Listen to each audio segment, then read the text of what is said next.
Hallelujah. ಎಲ್ಲರಿಗೂ ಕೂಡ ಶುಭ ಮುಂಜಾನೆ. ದೇವರು ನಿಮ್ಮೆಲ್ಲರನ್ನ ಕೂಡ ಸುಖವಾಗಿ ಆಶೀರ್ವಾದವಾಗಿ ಇಟ್ಟಿದ್ದಾರೆ ಎಂಬುದಾಗಿ ಭಾವಿಸೋಳಾಗಿದ್ದೇನೆ. ಈ ದಿನದ ದೇವರ ವಾಗ್ದಾನವನ್ನ ನೋಡೋಣ ಪ್ರಿಯರೇ.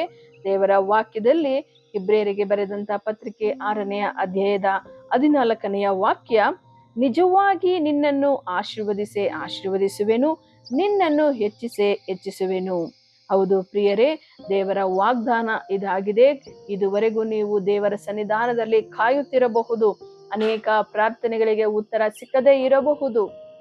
ಅನೇಕರು ನಿಮ್ಮನ್ನ ಕೆಳಗೆ ಹಾಕಿ ನೋಡಿರಬಹುದು.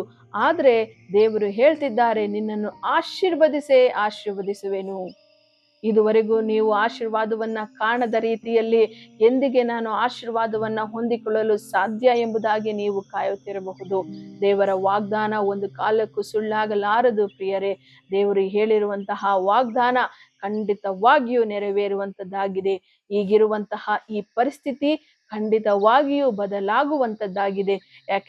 ಏಕೆಂದರೆ ದೇವರು ಹೇಳುತ್ತಿದ್ದಾರೆ, ನಾನು ನಿನ್ನನ್ನ ಆಶೀರ್ವದಿಸುವೆನು, ಹೆಚ್ಚಿಸುವೆನು ಎಂಬುದಾಗಿ. ಇರುವಂತಹ ಪರಿಸ್ಥಿತಿಯಲ್ಲಿ ನೀವು ಇರುವುದಿಲ್ಲ. ನಿಮ್ಮನ್ನು ಕೂಡ ದೇವರು ಮೇಲೆತ್ತುತ್ತಾನೆ, ದೇವರು ಆಶೀರ್ವದಿಸುತ್ತಾನೆ.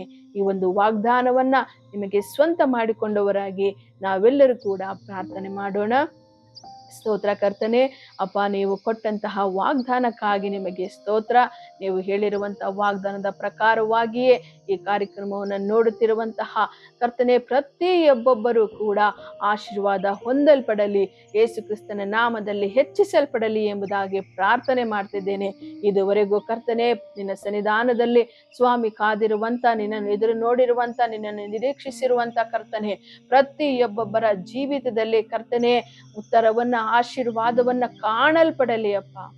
ಅವರ ಪರಿಸ್ಥಿತಿಗಳು ಯೇಸು ಕ್ರಿಸ್ತನ ನಾಮದಲ್ಲಿ ಬದಲಾಗಲಿ ಕರ್ತನೆ. ಅವರನ್ನ ಸ್ವಾಮಿ ನೀನೆ ಹೆಚ್ಚಿಸುವಂತವನಾಗು. ನಿನ್ನ ವಾಗ್ದಾನವನ್ನ ಸಂಪೂರ್ಣವಾಗಿ ಇವರ ಜೀವಿತಗಳಲ್ಲಿ ನೆರವೇರಿಸಬೇಕಾಗಿ ಯೇಸು ಕ್ರಿಸ್ತನ ನಾಮದಲ್ಲಿ ಪ್ರಾರ್ಥಿಸಿ ಬೇಡಿ ಹೊಂದಿದ್ದೇವೆ ಕರ್ತನೆ. ಆಮೆನ್.